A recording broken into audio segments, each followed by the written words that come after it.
Assalomu alaykum, hurmatli kuzatuvchilar.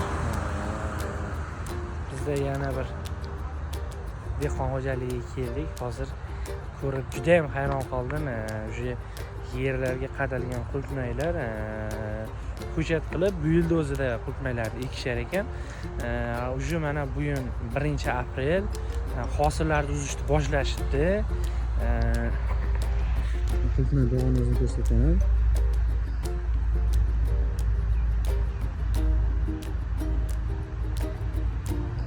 Alloh qudrati bilan mana shu yerda shu qulupnaylar pishib yekilyapti.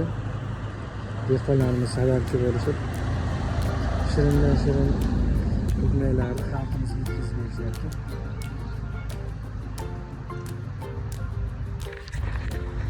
Siz qachon qulupnay yedingiz?